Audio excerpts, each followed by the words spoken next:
ko bi din personata boy bi wale nkwase e preach bi start wo Kumasi brebi 90s mi wura fini din o ko ne ya yen yesi so e nyam djuma no ya no one guy bi ne preach here started from 90s ono so sa owu bi a ono de obi a nsadante ase ne afre ni sule ade ano yen se o hihye mfidie mi no a na wo chapo muslims na wo chapo nkremofuo ana sabi nkremofuo on free nyame to baabi kura no ogina Kumasi baabi a wo preach and okofa ye nua no nkremofuo ho makonkuni Koran and otete mo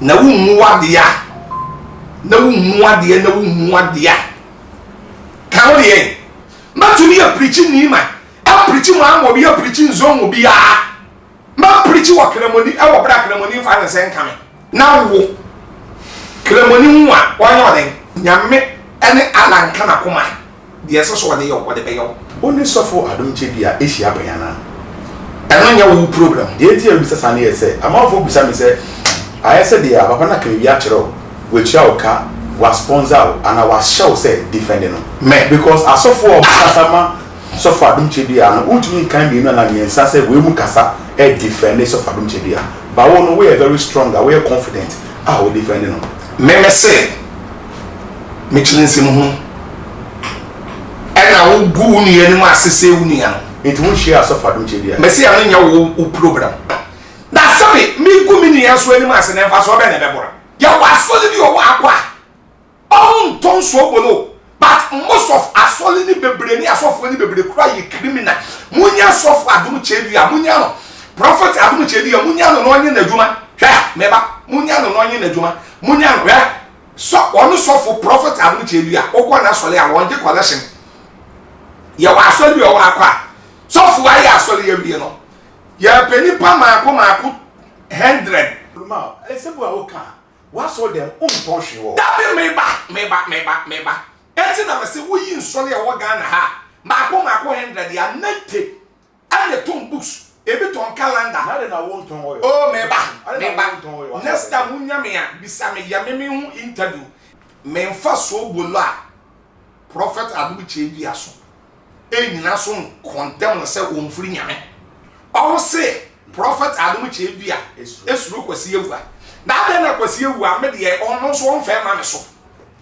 to me the prophet Adom Kyei edin profo so that day na me so fukum chacha me ameto wono that day na me de kwasi ewu ntu me fe ma me so me ni ni ya no kofa bi ya bi me training no but me ni ya no kofa wo ye hufo wo po bi a wo ye hufo pa ya no wo kwasi ewu a so o kasa wo ye hufo chembro nsam kwasi ewu apa na kwasi ewu apa na se ope na ne so abo ne nantam na se kwasi ewu adidi na ono nkwan a obra public no me use word say prophet Adom Kyei no moja e no kunkum nipa kwasi ewu aso ye bema da wo ye bema me sof Kumchacha me ka do so opa kwasi ewu apa da opa da kwasi ewu apa na wo pa ombe prophet Stephen Adom Kyei edin na won use word no and catch the prophet Stephen Adom Kyei say sabe okunkum nipa ana wonu moja na won hwe ba bia wo begina ana kwasi ewu a wo pa me ametwe sof Kumchacha amebo midin na won use word say sof Kumchacha kunkum nipa na onu moja ka de echi ya anko na ne dem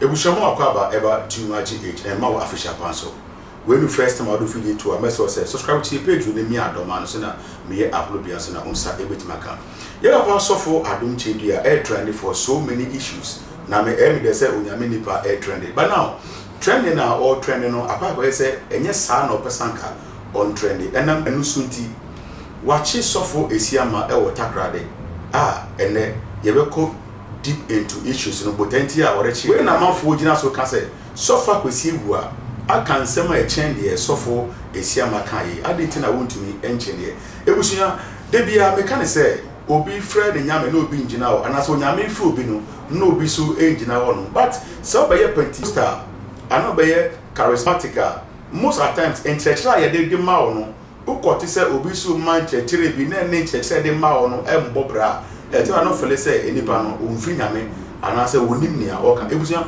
me sa kan sofo Kumchacha where the part 2 of interview I mean no on the same issue then there ejabeto me mo akwa about too much age me yo so me nia papa me gire se wo po ye de nyame ehun me mobo ti bibia ekupa ba oluma won ta de a wo sha na opam because Africa ma bia be se bia da ho yie papa me das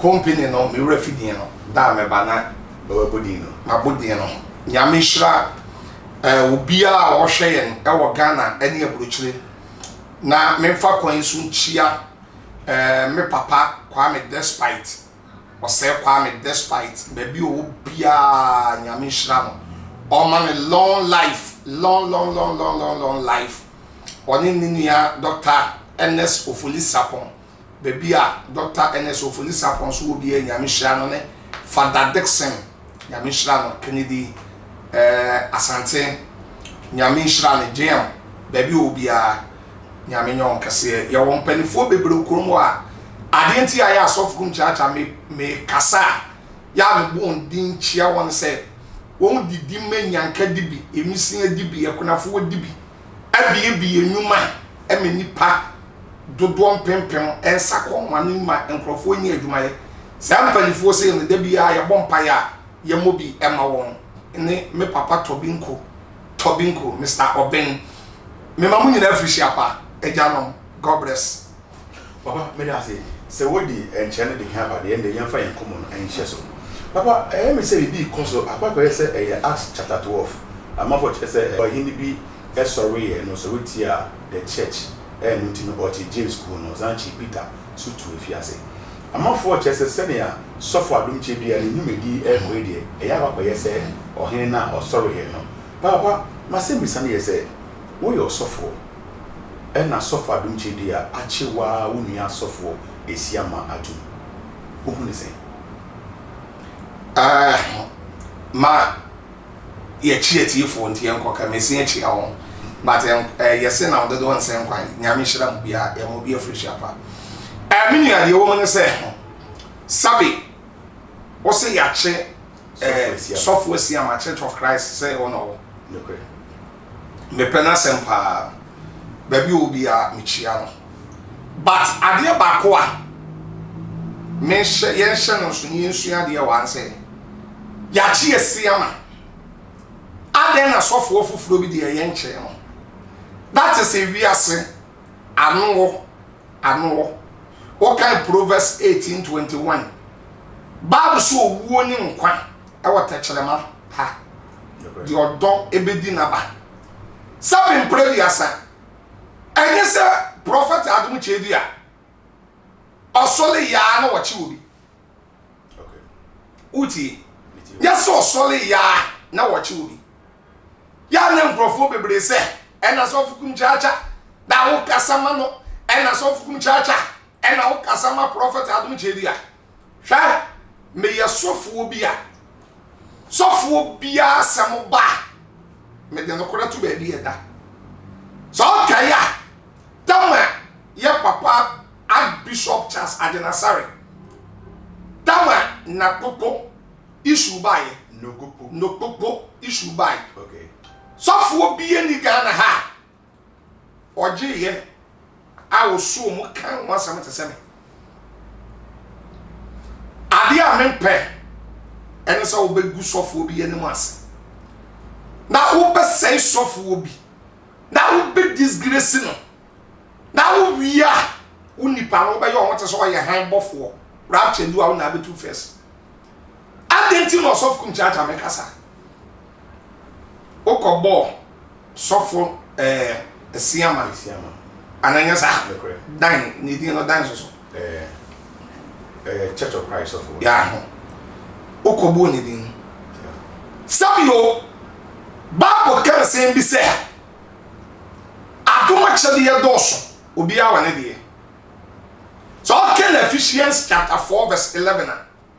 Your pastor. And your evangelism.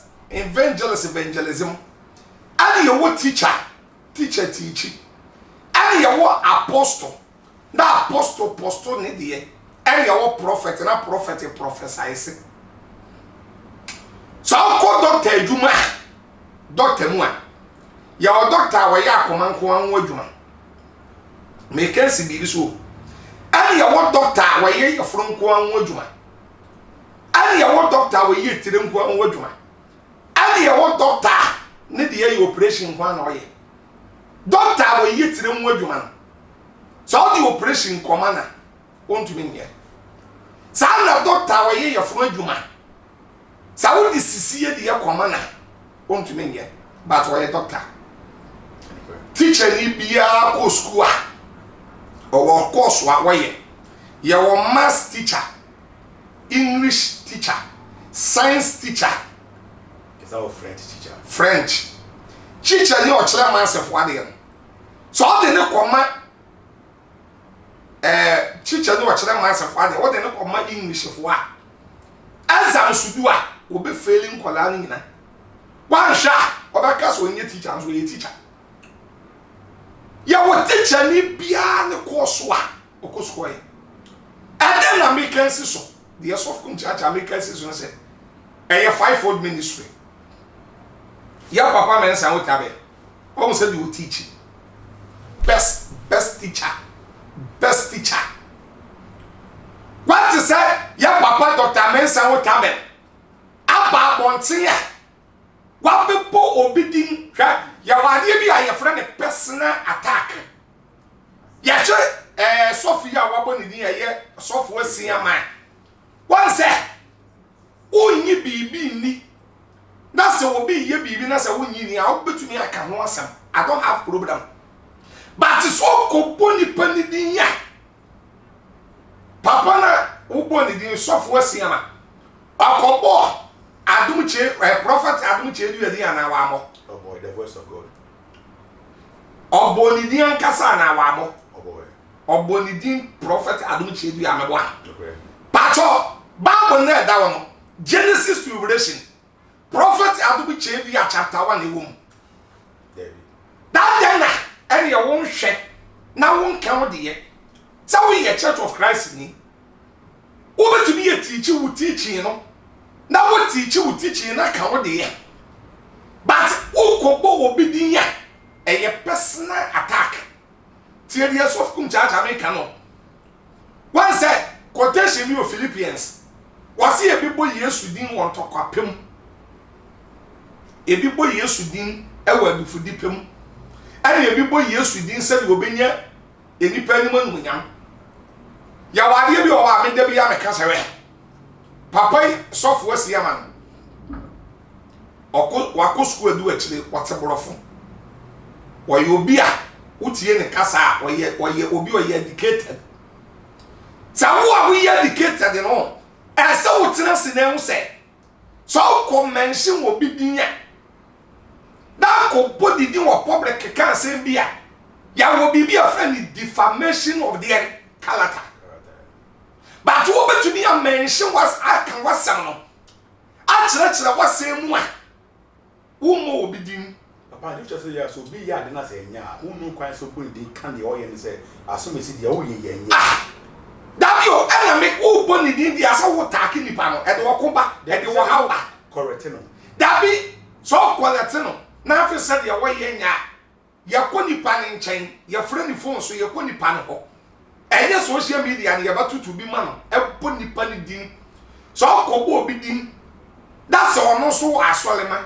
Na wonu so bebo din ya na say Christopher mi no mo ya den mo ko Christianity ne ko but so kum me respect you pa because we the software che enyende na me hwe nyame mu nim dia pa owo de won say Adom but among for Cassa, what the Christosum compare Cremosumo, far different to the sense, say, Cremoni be at me go Gina baby, and can be Tia, Koran, and among kind before Prophet Mohammed, which me could which make us a mere Magin Tire, and I make say, oh, yes, apa, or when we say, I dare now, it is got to do with all of them. And you won't go on our year, Cremoni, but a banner. Christosum dia obia to je ya kan ne opeso ke bia abra wonye obi obetimi correct no and I make us say e wrong what you preaching but na kremo me ba preaching ana me dey papa mensa wo tabeli example once when you good teacher pa but to say your papa mensa wo tabeli abeti TV so aba radio so aba boss of wo bidin wo be teach you na to wasoma baby a wo kɔ na enya na wo kora na wo nya den wo nkɔ ebia na onke so be sade no onke ya nyame som no eni nyame dwuma no bible say ye dinimde eni nyansa na eye Genesis chapter 3 verse 19 was when Yankopon di nyansa na bo wi ase na bible say the was saying nimde a me manity the lack of knowledge my people perish. Yes, wa nyame dwuma wa mfa nimde a nka nyame dwuma ho a we are soft work around the winter. What if you change my name? Try me to them say. So I'll show you to say John the Baptist, John Suboni. Why he be their friend can hello. I can hello. After Ninia Philip or Yellow or Wally said, I'm not Ninia Philip. And hello, Echo for Ninia Philip or Yellow or Wally. That my John the Baptist by Yellow. None now Buddha, our public. I am pimping children and Woshia. John the Baptist by ye pa, Obemun Nana, Nippercha and Woshia Bibre. Was a nana, the oil and wedding was yasem. Why yard, wedding was yasem. And Nana's other wedding was yasem. Was whom you have Philip Poyele. Our coffin, our and wedding was yasem, Jiminiama. I want a hell of the buffooye. The hell of the salmon of your hearing to me, Amedia. Mon kwachano that ye che John and ye did John ko to fiase John the prison and hello odi ye kan say ne birthday na wo da du ye and ne baba be saye and sade ye ne papa fe and ne papa ken kam say ye wo pe bia me de be mo da ne banon so ko no ko bi se ane ma se ma sa me ne me sa na me papa fe me papa se me nka dia me pe e na ne ma mi tu ne fo se ko ka kire wo papa se wo pe John the Baptist ne dia ni ti ene ye ko che John e wo prison wa na cell o ene ye twa ni ti e ye den e free so once kwan ya John the Baptist fa so yi hello do atem no anko yi e ye bedwam na o kire ne se Nana, hello, wedding was Cassam, the oil and yet. One someone who goes to a multiple of ya. Ya no will be a more cassia or direct and indirect. There are some of Kumchacha making you. Ya one year, your friend is direct, and your will be a more friend indirect. Someone should ya that one friend with the ending answer. I'm Kenya Juma. Now you what you so be straight pine. Obey attack. On pack or to that. Meba. To name that was a young money. Meba. On pack or to that. Nipa bin so be do bonny. The Americans is on a section here and then with that why I am one channel. Once I don't about this example. David. No, Papa. David kofa soldier ni bi efre ni Yulia na yele eno one ne die eno wo ne sabe ne die tama David wo ba ne sabe a wo no ba ne die no David di se sabe kwase ase ni nyina wie no ana onyame so ma obofo bi efre ni Nathan na oba David nchen aba no obeka kire David se na me di asem nam o se di asem o se me ma mi no tena akuro na me ma tena akuro mo ne ba ko ye skani ba ko ye hie ne skani ni wonua ne na ntwie bebre na o hie ni bi o wo dwan ba akopɛ but ebra o sikani no ewo nnuane na ntwie bebre na wonya awoho no wa mpese wode ni nwan o sikani no nya awoho ene wa mpese wode ni nnuane ni na ntwie yi aduane ma awoho no ene ani brent wasan kofo ohia ni dwan no ku ne no de yi aduane Nathan kasa no se na se ni pale enye nde David gina wo saa no tutu ne ntoma watena se that David catch the Nathan say ni port sa ne nya so 200 de kuro ne bebo yenko no dabo ka wie ye pe na Nathan se na ene ye wa sa ye wa na David aban ne no that is it ya onyanko nwa etu edua e obi dia nkoku no e ya me dia ye nyai wan say ho no Nathan yusu common sense ada nyansa nimdie and what you koyi David aten Nathan yusu nimdie and what you koyi David aten or ko straight ya say the John the Baptist ko straight na ko no so no kaniti be so that is the amesofu Kumchacha me kan say sabe osofu den ya working Church of Christ or you be or ye matured or ye educated wanu ana be hu se yentra fidie so ntra social media emmo obi din obetimi aka wasam go to your word ka wasam wasam na obi gidi anu wagiedi but so ko obi din na obegina wo ye ana prophet Adom chedia na omfri nyame ana mema wone ana ye okot ana otise the moment ya wako boni din no a personal attack. What do you make wasam? How would you for good? Yes, say open rebuke is better than secret love. Say would be a and I would make candy a wire na enye. Dan so obako say chire no waka say oh as me see the wire pow. Then so no bonne na warrior won't mean Gina Bontin and I won't mean case ni say me idea wo ye die enye. Would be a order I would do anything no. Enye public ni tu obi fu. Ubetu obi fu a. Akoda. What I hear kai de bia. Da betama ba no atambo. Wa ma na most trouble. Efutu ye tu obi a, ye ntu ni bedwam. Obi aye mistake bi ye asam kan. Na obi aye ade a. Na nipa gu ho. Na wo baase no. Nipa na ya hwese de nanim ye. Nanim jimi. Obetu obi fu a. Yantu obi fu. E wo bedwam. What you say? Ege nipa duduom ni yetu obi fu. Once yen asofo okra. Eto da bi na akwa na asofo obi preach a. Na le sofo ketoa. Eye bibi ya nipa nimu ne wa discipline ne wa yapon wa na wa fele. Mayem pon asole.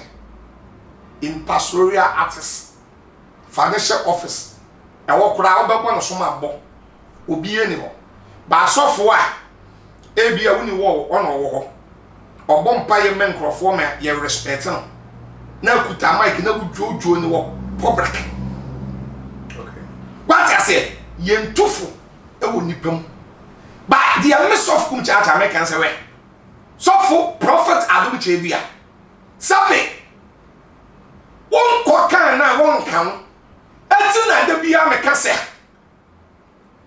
train one kwan ba bia train efa no tenzin fa ho ba bia train efa trotro ne private car fa ho eti train one kwan ka one kwan e hye one kwan eti wo evangelist do the eso prophet do the eso and kobo bi din personal attack me ka we no wabam boy bi waden kwase e preach bi start wo kumase brebi nantis mi wura fini din onko ne ya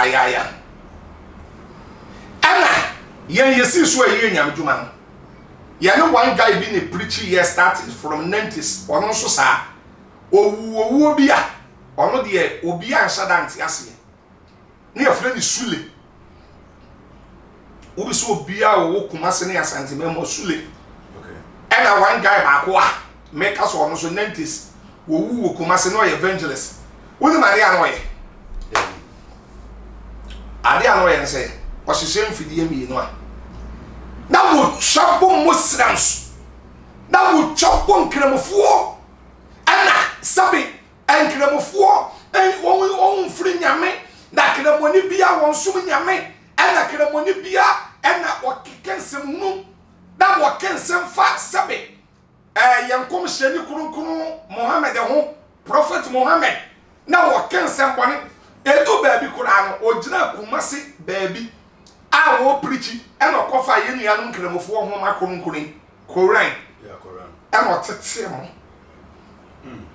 na wumuadia na wumuadia kan de sabi mpredia se so fukum chacha beti we matuni ya preaching ni ma a preaching mo am obi ya preaching zone obi a ma preach wa kramoni e wo bra kramoni fa na sen kame kramoni be do me obe pe ma sem so aya se but sabi sa wo kodina ni ma na kodina ma mo bi sekre na ye na kramoni mfiri nyame na kramoni mfiri nyame na kramoni tisei na kramoni na wakofa koran homa kron na wakofa na wugina public na woteti koran na wo kramoni hu a wonye oden onpe wasem nyame ene alanka na koma de so wode yo wode be yo why so kwata kramoni me ba why say we are Church of Christ that sabe obi yam net solid that ko attack no personal attack e bi free say akra no e yira wo that bio akra yira ka wasam na ye message no attach obi a message no touch na wo yira message na e betwe na ba but enkobo ni panidin ukobo ni dia ye personal attack what you say kramoni tiri ba bi dwen na o meka that's how to wo na wo jimi na jimiye okofa koran kurun buku kurun na teten kramoni bia usuro nyame a usuro ala on kasentia Jesus Christ unim sa kramoni bia usuro ala on kasentia Jesus sa na Kristo ni bia usuro nyankopon on kasentia nkremosom ti di America Kristo ni bia usuro nyame no pen enkabom no pe wodo no pen kabom on kojira ba bi kodi di kramoni ata ba odi fokum yo kai na me no ya di bebe ba pese bi ta say oni sofo Adom chebia ehia bayana eno nya wo program de tie bi sasa na ye say amafo bi sa me say aye say dia papa na kan bi a kire we chia oka wa sponsor and wa show say defending no me because asofo o kasama sofo Adom chebia no ultimi kan bi no na me say we mu kasa e defend sofo Adom chebia but we know we are very strong, we are confident. We defending them. Me say, me challenge him. And I will go ni any more say unia. It won't share so far, don't you? Me say I know program. What the will be something on my I think I will defend them. Me ba. Na me ba Kuromwa. So we will be say Kuromwa ne Ghana. Social media buy.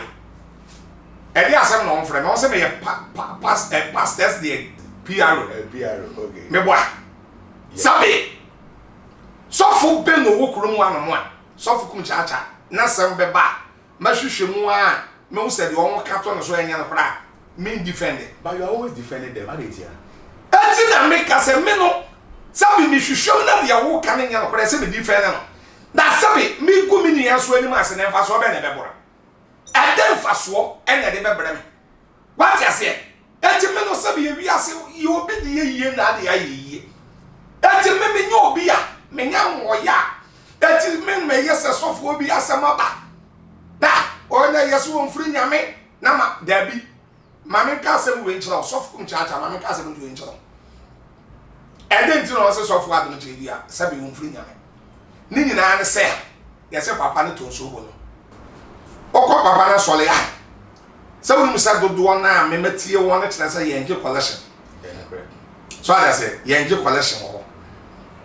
na so dan na ni pagum bebre ni yenje collection ono so ne direction nyame de ama no ene ye ko betumi kura agya so obulo no eton da ka bi a wabeje collection bi ko nipa egu na so le nipa ketwa eti so ko gina so obulo nko aso se papa Adom chedua aton so obulo nti won firi nyame a wo se nipa wonim de wo ka atenti no so Kumchacha me ka do se wonim de wo ka so fu bi wo a on ton so obulo but edu kwasi adare ye kwa so le ya ye ji collection to aso mako 7 times ye wa so le bi wo a ye ji collection 5 times 6 times 7 ne na wonim Ghana ye ji first offering second offering to the seventh offering ye bi kura ye bro first offering second offering third offering I say no wi a won se ya kwa afode ye say no wi kura o won se ya be ye kofi ni amane de ye keka what I say ye wa solid yo wa akwa on ton so bolo but most of asoli ni bebre ni asofo ni bebre kura ye criminal munya asofo Adom chedua munya no prophet Adom chedua munya no onye na adwuma hwe meba munya no onye na adwuma munya no hwe so onu sofo prophet Adom chedua okwa na asoli a wonje collection ye wa asoli yo wa akwa sofo ayi asoli ye wie no ye peni pa mako 100 aye betumi ama 2000 ebi ni wosa ebi ni o ya wa asoli yo wa akwa sofo na preacher wie no on frɛ afɔle a dollars $5,000 $2,000 $3,000 $1,000 etumi ba bedu ede ben $10 sofo Adom chedua ono o ma afɔde ye ho but o sofo a say ye so bolon kuana enkrofo gina so say prophet Adom chedua mfiri nyame nti no kasa ade a that is on where kasa no nim nyansa ye nkwase akeka eye totally bad dadas eye totally bad dadas because sa sofo na eye sa ade nyina okọ won asole ya won ji kwale wo beti say ma me fa kwase ewu any example me person ba Akwesi ewu okay me ba ma me nka we ansa no abawo sa sofo na o se prophet Adom chedua to nso obolo nto mfiri nyame no ya wa asole bi o wa akwa ye nto nso obolo sofo ni chiro books na books no na waton on to make this started $10,000 sir any nim dia won na egu book pato na so bolo ne de osofo no okohwie wo fom na okosesaaye enu nye obi nim de a wono de aye so bolo no wona asofo ka say sofo no ka say oton niam wo aso dem a yes Kristo ba na o say aso dan enye a place a business wo na dey say na wo kan ya na soli bi ya wo gan na bi ya bifo da soli ya wo gan na sa sofo bebre church no buku ton be oluma esebu a wo kan wa so dem unton hwe wo da be me ba enti na me say wo yi soli ya wo gan na ha mako 100 ya nante and the ton books ebi ton calendar na de na wo unton wo oh me ba next time unya me ya bisa me ya me hu interview enye me interview because they are me ba no ma ba was on them so many times unton hwe nu a wo ton tie me eti na me catch was next time no yenye me ya me hu interview me pese be divert what you say okay so the solid 100 gina Ghana ha emu nante ebi ton books ebi ton calendar ebi ton the edit to yensa bundles ebi ton the edit to yekom pacho tie wasofo a what no book a enukura 2 Corinthians 2:17 2 Corinthians 2:17 Paul say yente so on a wona nam tonton nyame asam wo nyame asam no na de egu book na wo de wo ton $10,000 $5,000 $3,000 $2,000 $1,000 pacho so bolo ye ton $1,000 minima here on ton thank you oko osofo ne ho a prophet Adom chedua bisa so bolo ankrofo a won ton bisa se so bolo no sen no ton so bolo no sen no ton me misu obi akọwa ono wa ka me se so bolo no e oton 10 cedi okay 10 Ghana cedi obi kura nso akọwa kire me se so bolo no ton 5 cedi 5 cedi By ya wasofo bebre wo kurom wa. Wa no dia wo se won ton so obolo.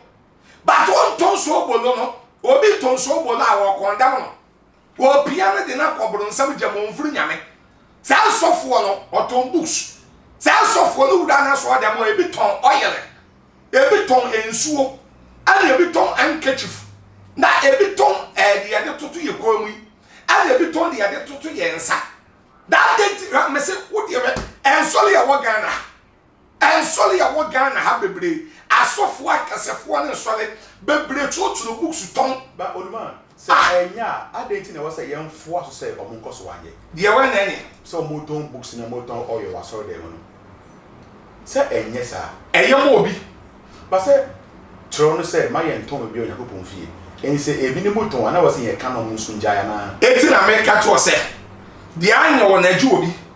Eti say obi nti a yem koti asem no. Ah, asem no o kan we. Say Jesus said, "Eje fie ye nton ade o, ona pam kofo moton ade no." Listen to me. Say ton na say e bo obi a. E wo say yen koso. That no sa so dem wo no to chacha wo ho. So kan Bible ni yesua Bible history pa. Na ye chacha na no wo to no. E na ma Jesus bufu ye. Because won say enoma na mu awodo waso dem o. Ati na me say ye kan sa dia na ma tell this press bi ni en so akase ye nyina won difo. Because ye ntama ni yesu an ye ya enkwada ene kore wo ho. Ma tell this ana press bi Anglican for ba for dia. Ye to be peja ensuo. Crying. What to be? Body in toast. Jelene. We. Any idea? So I say. It's a minute. I have Aqua. Soft Kumchacha. Me ya na me can say. Men fa so bola. Prophet Adom Kyei aso. Eni na so condemn say omfiri nyame. Okay. But I didn't know suffer Adom Kyei a etumi ache suffer tiama. Wache abronoma or che guy bi no beli no. Ne suffer Akwesi Awuah. Suffer kakraka se ontumi nche no. Woni mi bi. Papa David. Ye wo krom awon. Ya na me ti se wo bi kasa ya na ho ye mesere. Okay. Ye wo Ghana. Ya papa no munyamfo na na do dan kwa Akufo-Addo Ghana president. Ah, wa ye Ghana nyina president kra. No one is no one above the law. Yeah. Meaning police command the bia ye de ni kogina court na ho to cha. Meaning so ye ni pani bia ye de ni kogina court na ho cha. Meaning mo hin kase bia ye de ni kogina court wa na ho cha. Emra enchewa e different different. Sabe ye kamera semwa na yes emra echiwo bia. Who is Kumchacha? I am ready to mention. Now who is Akwesi Awuah? Who is Akwesi Awuah? Who is Akwesi Awuah? I am meba. Who is Akwesi Awuah? I am ready to mention. Yawo Kuromwa, ministers bebre wa, am ready to mention. Ebi the prison. MP for bebre wa, am ready to mention. Ebi the prison. Politicians bebre wa, am ready to mention. Ebi the prison. Ya no obi owo sole a otumi ka se Ghana kore mra nyi adwuma. Wo de yakobire pu obi. Ya fa nkofo nto, ya fa nkogina court adaka. Sa da no na be se mra na yi adwuma na enyi adwuma. Ade nti on ka Akwesi Awuah de ya na ya mesense. Sabe Akwesi Awuah e na me ka bibi se ye wade be friend defamation of character. One say wo hwe abrodoma, Reverend abrodoma sa abrodoma no de ye no. One say, when you saw where they be say, Reverend Prophet Adom Kyei was a prophet Adom Kyei or no moja okunkum nipa. One no moja okunkum nipa. Na owo evidence. I express papa ni no moja okunkum nipa. So case will be enu moja no okunkum nipa. Serious. A criminal offense. Any criminal, what you say? Akwesi Awuah de na or no any criminal offense. That Akwesi Awuah sa o ye bema a wo soa na wo kote ya. Opa won use word bi say Prophet Adom Kyei enu moja kunkum nipa. and Akwesi Awuah pa me.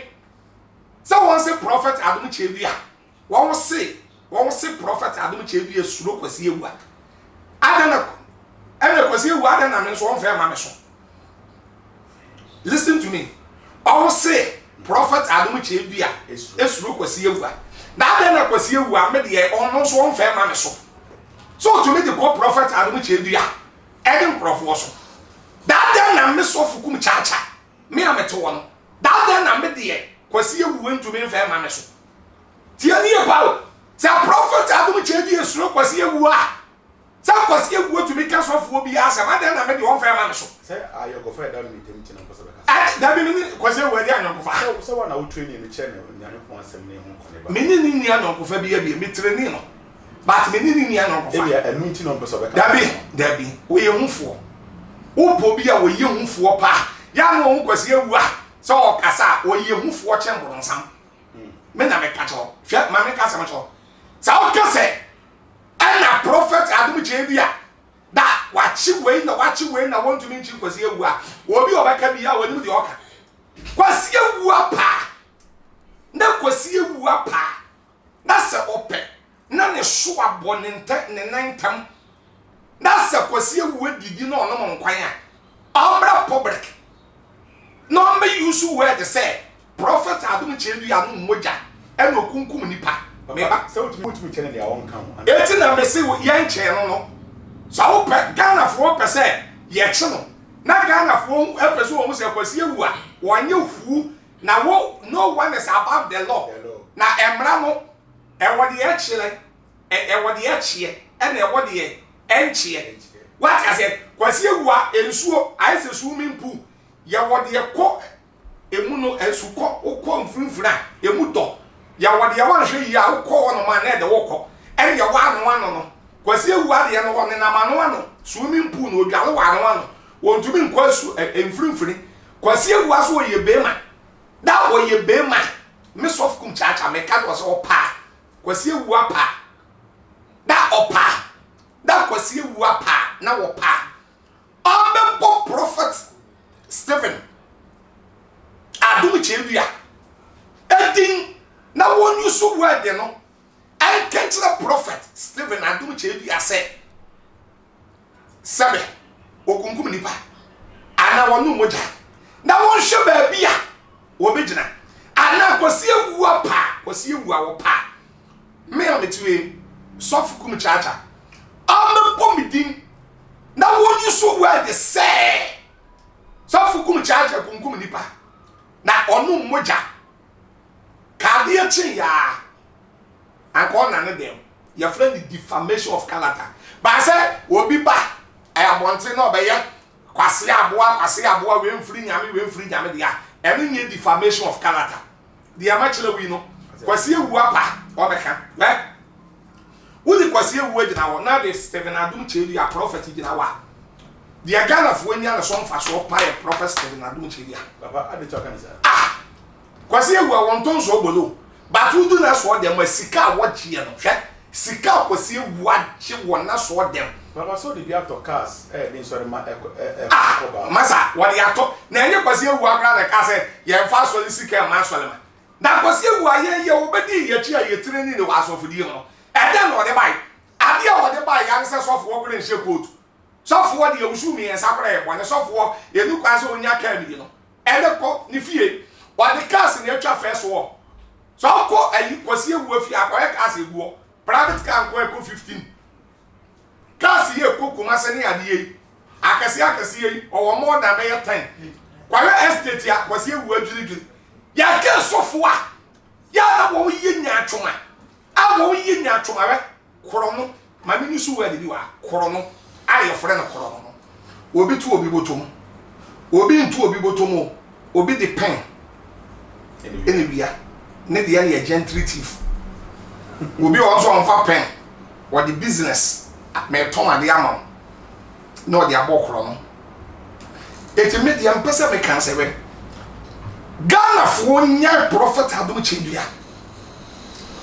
na prophet Adom Kyei enye ne dwuma that's all the prophet Adom Kyei gina wo that the Akwesi Awuah gina wa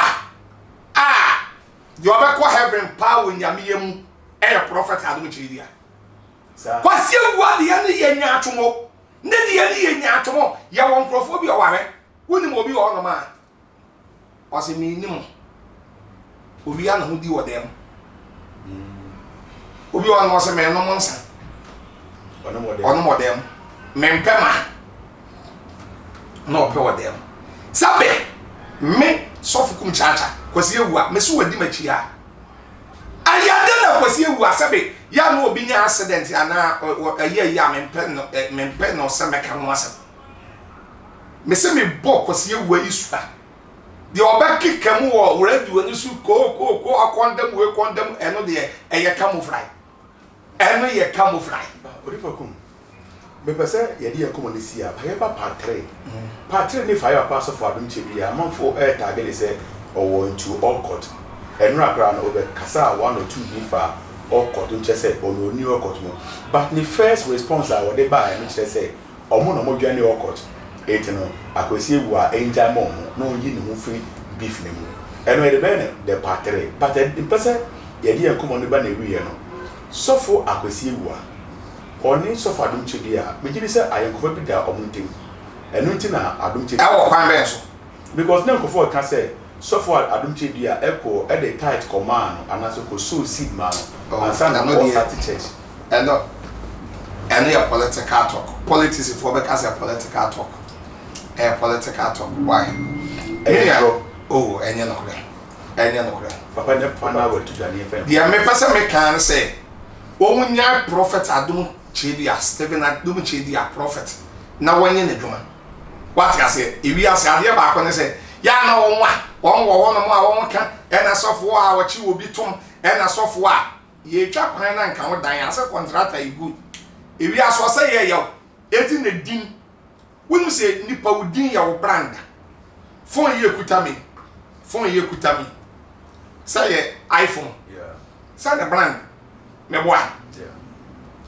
hwe obi di phone bi be che me last week nko a ne din na ye me kakra na brand phone we say onipa wonu udin ya wo brand what na ho no obi say udin ya wa how Proverbs 22 good name is better than riches edin na me nipa ko ba bi a ye je ne fe so edin na mo obi kwaje bese a ye de man embassy kura kwa America embassy ya won profo bi o wa on kuta bad name on ko embassy ye mo visa on kuta bad name ene won profo bi o wa ofu pray free Ghana na okwa America UK o wodin bone enti ayi dan so sa set right as den e dan so sa din bone entra wo me obi nse udin obi se udin a nipa wa ha papa Kumchacha me da se pass wunya bre e ma ye ne ebusuya ha e tumaji eti me ne papa Kumchacha e de di enkomo yi